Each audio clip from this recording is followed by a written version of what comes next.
abagabo barabuze sigaye numva natana tereta yo kugira nange nerete umukobwa na tereta umugore. Iyi mico mibi mu rubyiruko ngo niyo mpamvu bamwe basore n'inkumi badafata icyemezo cyo gushaka. Aho niyo bamwe mu bakobwa bo mu murenge wa Ruhango w'akarere ka Rutsiro bahera bavuga ko ngo muri iyi minsi kubona umugabo bigoranye ngo bituma bamwe muri bo bagumirwa. Arega abagabo barabuze Ubuse wowe nta mugabo ufite? Njyewe se nawe da ufite imyaka nk'ingahe? Njyewe ndangije kugira imyaka 50 da ndashaje. Nta mugabo? Hano wigeze kuvuga ngo ndagukunda? Ntawe? Ni mu gihe bamwe bose twaganiye nabo batubwiye ko ngo gutirita abakobwa bahisemo kujya batirita abagore bitewe n'uko usanga abakobwa bari kwisha mu ngeso mbi z'ubusambanyi ngo ndetse no kubaca inyuma mu gihe bari mu rukundo. Nkanjye nafashe umwanzuro wo kudatereta abakobwa. Umumama ufite umwana umwe hari babiri kugenda nkamwigisha ureba uko bimeze kabisa. Niyo yaba afite na 5 nta kibazo ari umumama. Afite 5 nanone urukumva ni hahandi nazahapfira. Byibuze 2 niba bakeya ngiye nago tereta ifite abana 5 kereka ndaza kugutereta nyine bikarangirira aha ngaho tukabisoza neza kabisa. Ubwo kubisoreza wowe ushatse kuvuga ni iki? Niba ibyo ngukeneye ukabinkorera nkahita ngenda nabyatanye nawe nataravuga ngo ngenda ajya kugusoza. Ubwo se wajya gusoza umuntu ufite abana 5 wowe nta n'umwe urukumva atari ikibazo we. Icyakoze bamwe mu bakobwa bagaragaza ko zimwe mu mpamvu zituma bisha mu ngeso mbi ndetse harimo no kwiyandarika ngo ari ubukene bwo mu miryango bavukamo ngo kugira ngo bashe kubona amavuta ndetse n'imyenda ngo nabo babashe kwiyitaho. Ushobora kuba ufite ababyeyi b'abakene ukaba wabura amavuta, inkweto, wabisaba ababyeyi babikwima nyine ugahitamo kwiyandarika. Wahura n'umuntu nyine nk'uyu ngo ufite amafaranga akaba yayaguha mukaryamana nyine akabaguteye inda gutya. Kuyagara ni kwa kundi nyine usanga ari kumwe na ba basaza kandi wowe uri umujene uri gupanga kumugira umugore wenda muri ngo mubane ugasanga ari kumwe na wa musaza ufite imyaka 60 55 kandi wowe ufitiye 25 kuvuga wowe nikundira tugiye kwibanira umbere papa w'abana banjye uri kumva bita bipfa nyine. Naye ndira nk'umunyamakuru buriya nkawe wifitiye umusheri wawe muri gukundana ugasanga umusaza ufite imvi ari kumutereta uri kumva wakwishima kumutereta nyine nkamusangana n'ibyo bisaza n'ibyo bimbaza byibuze ari kumwe n'umusore mugenzi waje. Maze kugira abakobwa 3 bose mbasangana n'abasaza none buno sigaye numva natana tereta yo kugira nange nerete umukobwa na tereta umugore. Impamvu numva na tereta umugore nuko imbazi ko aranyuba ko atarasuzugura nk'uwo mukobwa burasuzugura nkamusangana n'igisaza hari yabari kumwe ntago bari byiza kabisa. Ku murongo wa telefone tuganira na Bisanga Abagabo Sylvestre umunyamabanga nshingwabikorwa w'umurenge wa Ruhango yatubwiye ko ngo urubyiruko rutagakwa gucibwa intege n'imico mibi iri mu rubyiruko ngo dore ko hari n'abafite imico myiza bityo bagomba kurwubaka rugakomera. Baravuga ngo wavuga aho inzuki ubuki ntibwaribwa. Bose ibyo bitatse intege ku muntu ufite gahunda yo gushinga urugo ngo kubera ko yabonye ko hari mugenzi we runaka ufite imico mibi.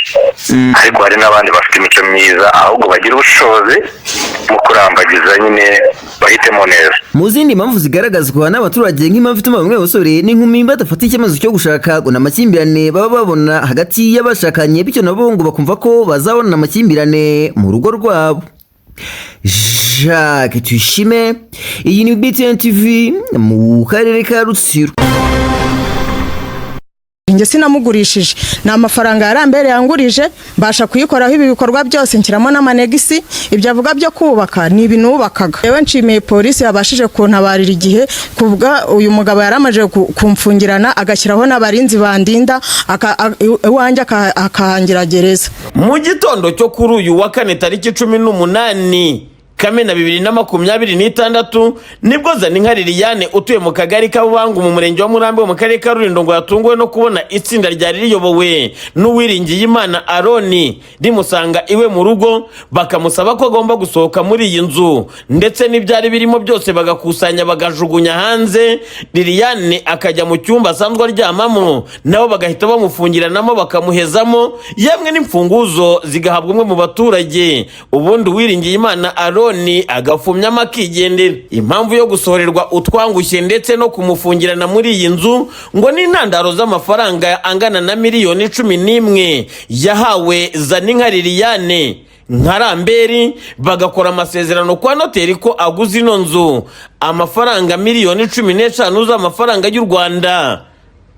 Kuri uyu munsi akaba yari yaje kwihesha umutungo we nta buyobozi ari kumwe nabwo. Agahurira uwo nguwo w'umukomisiyoneri wubakishaga naha arambwira ngo amafaranga Aroni agiye kumpa singe munsi ya miliyoni 11 ngo babivuganye ngo ni n'umuntu w'iwabo ngo ni umwana mwiza ngo waramwizeye ngo nta wundi muntu ashaka ko yaduha amafaranga ngo araduha ngo mpagararire kuri miliyoni 11.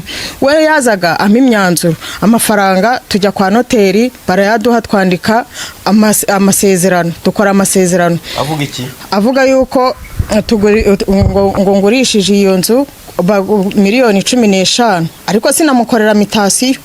Ubwo ngubwo twayikorera hari mu Nkundamahoro inzu sinayikorera mitasiyo. Mu gihe twari dutegereje amezi 2 kugira ngo amafaranga ababakira bagire baze batwishyure. Miliyoni 11 ugomba kuma 15 mu gihe kingana iki? Cy'amezi 3 niyo bari bavuze. Niyo bambwiraga kuko bo bazaga ari diru bapanze yabo bo bwabo baraziranye kuko baranaturanye n'igikundi cy'abantu Kigali cyane. Arangije bandika 15 mpaye 11. Aroni nibwo aje muri iki gitondo aransohora mu nzu ariko mu minsi yashize yaraje we na mudugudu arambwira ngo ninsohoke mu nzu ngo ninanga bafite 300 ngo arewiha mudugudu ngo abihena n'uwakagari ngo baze bansohore mu nzu. Ubwo ngubwo nyine nibwo Aroni aje ansohora arankomangira mu gitondo saa 12 azana n'abakarane n'abayede baraza barantera niko guhita asohora ibintu inzu yarazica asohora ibintu nuko birangiye bigenze. Hanyuma waje kwisanga uke mu cyumba kandi mwabanje kuganira. Ndavuga naba bantu bashobora kunyica reka mpongiremo hano bitaniyiziramo hano ibindi babikora ngeye nibereyemo hano. Ni bande bafunze inzu? Nta Aroni. Bamwe mu baturage baturanye na Zaninka Liliane bavuga ko ibyo yakorewe n'Uwiringiyimana Aroni ari agahomamunwa kandi atakagombye kuba yabikoze ngo amufungirane muri iyi nzu, ngo ahubwo yari kwiyambaza ubuyobozi nimba afite inyandiko z'ubugure akaba yahabwa uyu mutungo aho kugira ngo aze akora ibi nta buyobozi bari kumwe nabwo. Mugabo amaze gufunga nteze kumufungiranye aramubwira ati Liliane sohoka ngiye gufunga. Undi nta kintu yavuze yamwihoreye aravuga ati ndahafunze nushaka kunya unye mu nzu. Turavuga ati se nk'umuntu mukuru koko wanzuye ko agomba kunya mu nzu ngo arye mu nzu giye ndagiye nimbanze gusohoka je no kunabibonye. Ntago bikwiriye kuko natwe nk'abaturanyi byatubabaje nk'umuntu w'umugabo yafata akaza kinja mu nzu y'umuntu w'umubyeyi nta agasohora ibintu agashiramwe abakarane ngo musohore atari nawo byikoreye byatubabaje cyane. Bo bakora bujura bakora nk'ibisambu ubundi ntago ari impuhwe zo kugira ngo bateze umuturage imbere ahubwo kugira ngo babone inyungu zabo. Nagasuzuguro gufata ibintu by'umuntu akabisora hanze kandi hari ubuyobozi butwegereye banazamuka bakajya ku kagari na gitifu akahagera bagabisora babahaye uburenganzira cyangwa se nk'abaturage tukumva ikibazo bafitanye tukabasha no kugikemura. Nta kintu batugejeje kugira ngo ibingibi babisore hanze. Aha haje kwiyambazwa polisi mu gihe kitarambiranye. Uwiringiyimana Aroni nawe barahageze ntiyashidikanya ko ibyo yakoze hari icyo yicuza nubwo atemera ko amafaranga yatanze ari Ramberi ngo ahubwo ari umutungo yaraguze. Funga wo mutwara sibo sabizi. Kuri ubu hari icyo wumva umutima wawe gushinja?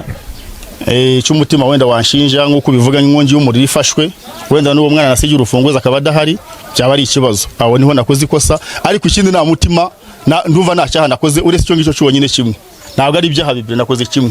Cyawe wemera ni kihe? Nuko nshobora kuba nuko namufungiranye nkagenda ndewe uko kibazo cyakemuka uko twabyumvikanyeho kwa noteri. Yama umutungo wanjye naguze akajya gukodesha n'ubundi nk'ukuntu yari yavuze yuko afite hari kubaka. Ibi byaje kongera guterwa utwatsi na Zaninka Liliane avuga ko aya mafaranga ari Lambert yari yahawe. Uyu mugabo sinigeze ngirana na amasezerano wenda ngo avuga ati ubaye uyikodesha wenda ngo nanjye mbe mupangayi we, mu gihe avuga yuko namugurishije. Nge sinamugurishije, ni amafaranga ya Lambert yangurije, mbasha kuyikoraho ibi bikorwa byose, nshyiramo n'amanegisi. Ibyo avuga byo kubaka ni ibinubakaga, kandi n'abapangayi barimo ninjye dufitanye amasezerano, ninjye dukorana amasezerano kugeza kuri iyi tariki. Ngewe nshimiye polisi yabashije kuntabarira igihe kubwa uyu mugabo yaramaje kumfungirana, agashyiraho n'abarinzi bandinda, iwanjye akahangira gereza. Ku murongo wa telefone tuvugana n'umuvugizi wa polisi mu ntara y'Amajyaruguru CIP Inyansengera Abakunzi, yashimangiye ko nka polisi kino kibazo bakimenye kandi batangiye kugikurikirana. Murakoze cyane, ayo makuru twayamenye kandi n'inzego zibishinzwe zahageze zatangiye kugikurikirana kugira ngo zirebe koko harimo icyaha byaba byakozwe ko byaba binyuranyije n'amategeko. Polisi yahise ifungurira Zaninka Liliane, naho Uwiringiyimana Ron ndetse n'uyu muhungu wari wabitse urufunguzo batabwa muri yombi, ubwo batazizwa kukuba baje gusohora ibintu, ahubwo bazizwa kukuba bafashe ino nzu bakayigira gereza mu buryo bunyuranyije n'amategeko. BTN TV mu murenge wa Murambi mu karere ka Rulindo mu Majyaruguru y'u Rwanda, Ndindahiro Valence Papi.